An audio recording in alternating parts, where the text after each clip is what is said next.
നല്ല മനുഷ്യൻ തൻ്റെ ഹൃദയത്തിലെ നല്ല നിക്ഷേപത്തിൽ നിന്നും നന്മ പുറപ്പെടുവിക്കുന്നു. ചീത്ത മനുഷ്യൻ തിന്മയിൽ നിന്നും തിന്മ പുറപ്പെടുവിക്കുന്നു. ഹൃദയത്തിൻ്റെ നിറവിൽ നിന്നാണല്ലോ അധരം സംസാരിക്കുന്നത്. Out of abundance of the heart the mouth speaks. വിശുദ്ധ ലൂക്കാ എഴുതിയ സുവിശേഷത്തിൽ 6-ാം അധ്യായം 45-ാം തിരുവെഴുത്താണ്.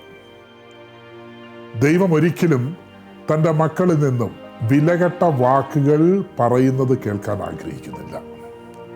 എന്നാൽ പിന്നെ ദൈവം ആഗ്രഹിക്കുന്നത് എന്താണെന്നല്ലേ? യേശു ക്രിസ്തുവിനെ പ്രഘോഷിക്കുന്നത്, അനുഗ്രഹ വചസ്സുകൾ, അനുഗ്രഹ വാക്കുകൾ അല്ലെങ്കിൽ വചനം പങ്കുവെക്കുന്നത്. Every baptised Christians are called to use his tongue not for gossips, not for criticizes, divisions, but for blessings, truth, and proclaiming the Christ. So the Holy Spirit received in the baptism and strengthened in confirmation sanctifies our speech, so our words may bring life, encouragement, and peace.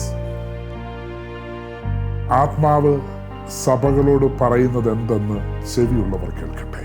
വെളിപാടിന്റെ പുസ്തകത്തിലാണ് 3-ാം അധ്യായം 6-ാം തിരുവെഴുത്ത്. Thank you holy spirit. Let him hear what the spirit says to the churches. എന്താണെന്നല്ലേ?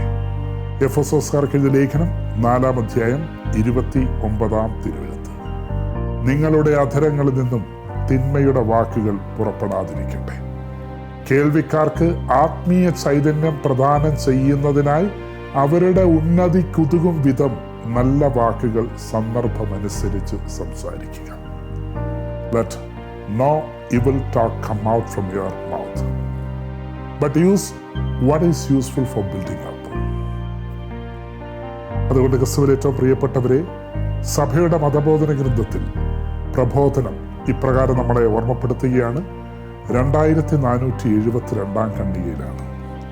The duty of the Christians is to bear witnesses to Christ by word and deed. വാക്കുകളിലും പ്രവൃത്തിയിലും ജീവിതങ്ങളെ സ്പർശിക്കുക. അതുകൊണ്ട് നമ്മുടെ വാക്കുകൾ ജീവിതങ്ങളെ സ്പർശിക്കുന്നതാകട്ടെ. നമ്മുടെ നാവുകൾ പരിശുദ്ധാത്മാവിൻ്റെ ശക്തമായ ഉപകരണങ്ങളായി മാറട്ടെ.